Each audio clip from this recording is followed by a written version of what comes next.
time to get your role playing to the next level with proactive role playing. I've done several of the Game Master's handbooks already, so this one is pretty much the last one, at least that I have. And as you can see, with this, we roll a nat 20.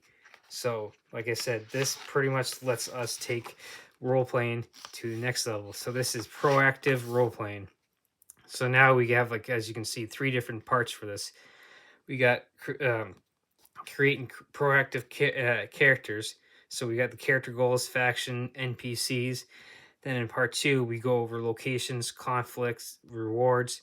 And then chapter 7, we got encounters. And then we got a plunder in Pine Hollow, an adventure, and then a proactive one-shot adventure. So, and of course, and afterwards. So this one is going to be like a lot longer than the last one of the spell books and everything. So as we see, we get like a nice little introduction.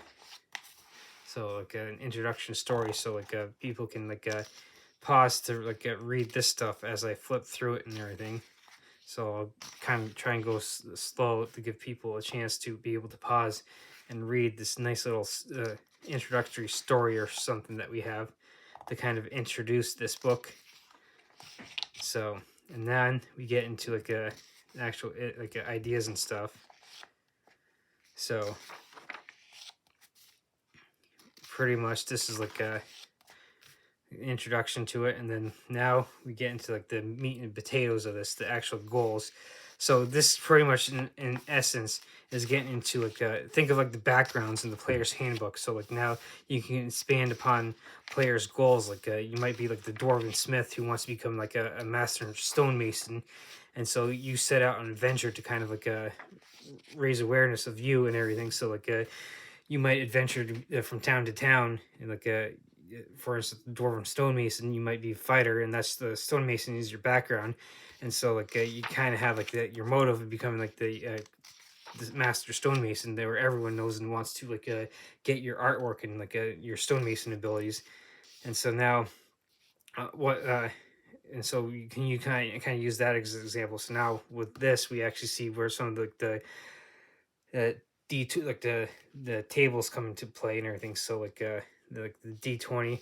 So now we have like objective, reason, complication. So now this gives you ideas. Like with one, win the heart of a certain person. Like okay, you have the reason, deep seated desire to be loved, and like the complication is all big misunderstandings. So now you like I say with these tables, what you can do is you can actually roll. In this case, like a D20, and pick them do it random that way, or you can just pick and choose. Like if you go through this list and you find something that like, oh hey, here's something I want to do. You don't necessarily have to roll. You can actually pick and everything. So then it has like a little sidebar with this is like, is this lazy storytelling? And then like you got like as you can see like different like a little like blurbs on like innocent side notes and everything.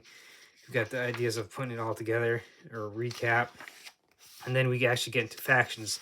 Think of like guilds, like think of like the Elder Scrolls games, like with the Thieves Guild, the Mages Guild, the Fighters Guild, guilds like that. Or maybe you could be part of like the stonemasons, like I mentioned, the dwarven stonemason. Or you could be like a carpenter, or like a part of like as you can see like here, a part of the government or whatever, and like gives you like a case study for that. Government factions. So the factions can be like a limitless. So the only limit is pretty much your imagination, just like with everything else. So now we got like another table here for like PC goals, labor faction goals. So sometimes like they might be one and the same, or they might be at odds. So then we got like another case study here, crime like the Thieves Guild that I mentioned, like using like Elder Scrolls as an example. So again, we have like the same kind of concept: PC goals, criminal faction goals. We have like a case study, so that way you have like a give like a brief like description on like, oh, here's an idea. And of course now, like as you can see, we're getting into religion, so like we get into like clerics and stuff, and it's the same kind of concept. So that's like how you could do class by class and everything. And I just gave like a couple examples. Now we get into like NPCs, so like pretty much like the people that the PCs are going to be coming into. Is like as you can see here, the list like the allies, villains, patrons, So like the different types of NPCs that they come across, like the shopkeepers, or like the government officials, pretty much like everyone else that isn't the PCs, pretty much.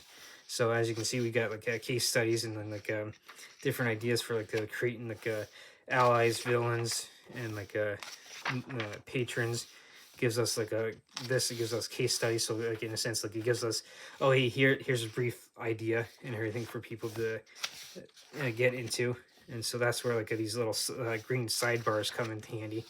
And as you can see so far, we don't really necessarily have a whole lot of tables and everything, but like rolling tables at least. But like that's not necessarily the goal of this book. This book is to pretty much get in depth for like ideas for like to get further into those backgrounds and like motives and goals and stuff for like the whole campaign and everything, to help expand upon the role-playing aspect of games. And of course, as most people are aware, or if you're not aware, there are two extremes for role-playing. There's the hack and slash, where you just go down into like the dungeon. Think of board games like Hero Quest I've covered. And then of course on the other end is like your complete immersion, where like you don't necessarily do a whole lot of combat.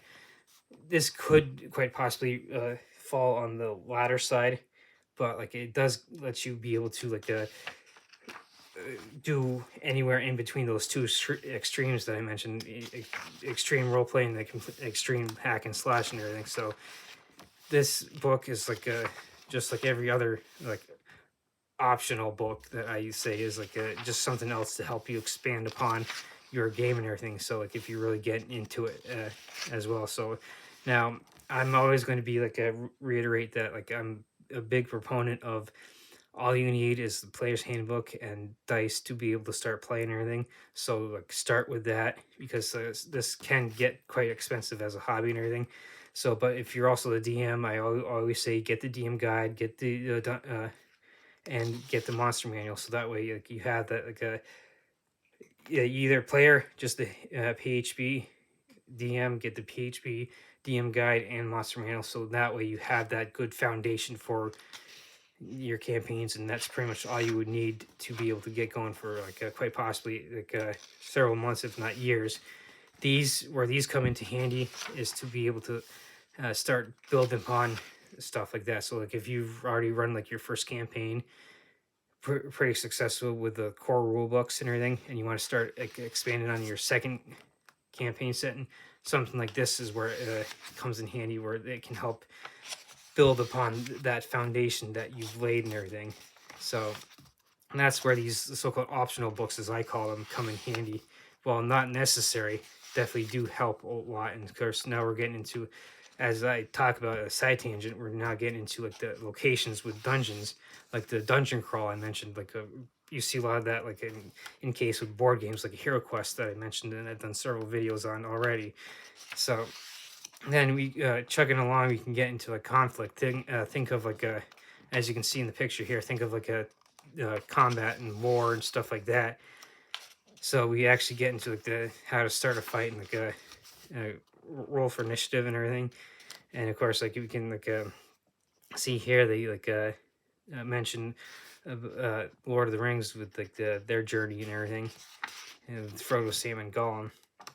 And then Dog have like a sidebar, like a sidebar here, that like not all encounters are combat, because you could quite possibly meet like a great a deep gnome or a deep dwarf, in a sense, start barter with them if you're going into the Underdark instead of fighting them.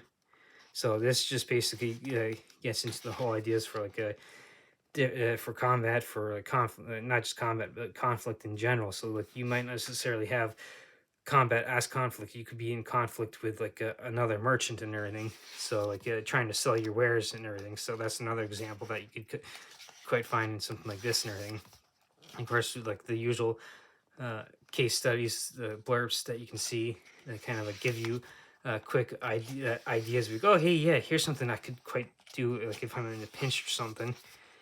And like of course, like here you can see this another blurb, like this is getting into actually using like the charisma ability, or like quite possibly like you could use this as like a springboard into like a actual immersive role playing and everything. So Now you can see with this one, like I'm sure like the players will love this, like rewards, like everyone loves getting magical items and treasure and stuff like that.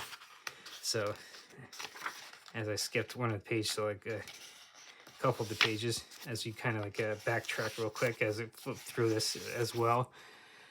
So this one, like as you can see, is definitely well worth it for like a role playing aspect. So like of all like these so-called, I keep calling them optional books and everything, these game master ones I found that are quite good and everything. So like especially with this one, like I mean as you can see, it's kind of like a relatively small, so it's got almost pocket size and everything, so it's easily to kind of like grab and go. You can throw it in like your gaming bag or like your backpack or whatever, or case or whatever you have, and this one would fit in there relatively easy. So this would quite possibly be a good pickup for both players and DMs alike, because as a player, this can help you get ideas like how to better play like a character. So like for me, like recently I just got into playing a cleric, and it's the first time I played a cleric. So like something like this would help me learn how to better play a spellcasting class, because I tend to like to play more of like your martial classes, like barbarians, fighters, and monks like that. So I took the cleric in the group that I just got into, kind of like, oh hey, look, I haven't played the spellcaster yet, so I kind of want to get into something like that. So this is where something like this will really shine. Is that like someone like in my case, or like your case, like if you're brand new, it gets you into like the concept like, okay, I can use this to kind of like flesh out my character. And like um up next, I'm kind of thinking like I'm having kind of fun with the cleric and everything, so I want to play like a wizard next. So this is where something like this will come in handy to help you as a player, or like as flesh out your character, or as a DM help you flesh out NPCs and everything. And so now we actually get this Plunder in Pine Hollow, the, as you can see, a one shot adventure. So I'll just kind of quickly flip through this to kind of help not give any spoilers. So yeah, running the game. So like and of course we got like the little cheat sheets and everything. So now it gives you a little blurb here about running proactive published adventures.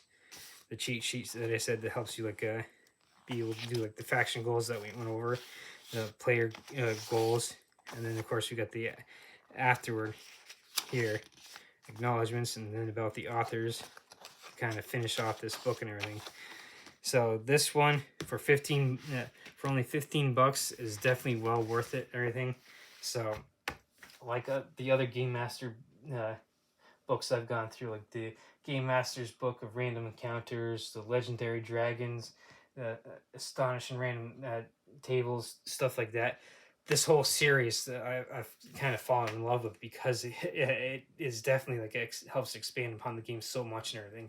And so like something like I said, small like this is both great for players and DMs alike, because like as you can see, it's not that thick, it's not that big and everything, so it's relatively easy to fit in your backpack as you're going to your gaming session, and it helps players flesh out their characters that much better. It helps DMs in fleshing out NPCs and like running encounters that much better. That delves into like as you can see with the whole the title, proactive role playing. It pretty much expands upon that and everything. So, and like I said, for only $15 and everything, this one is definitely a steal that like you want to get. And of course, I'm always a big advocate for like, hey, support your local store. So always go to your gaming store. If they don't have this on the shelf and everything, be like, hey, yeah, can you order it for me? You're going to be helping them out so much more tremendously than if you're getting it off like going to like a big box store like Walmart, if you could even find it there, or getting it offline on like Amazon or something. So definitely go and check out your gaming store for something like this, and chances are they could also quite be able to help point you in the right direction too, for better for not just books like this, but like better ideas, and like maybe quite possibly local groups you could get like quite possibly help you connect with people online through Facebook or whatever. So definitely go. I would say, just like the other game masters handbooks, this one is definitely well worth it, and for 15 bucks, it's definitely a steal.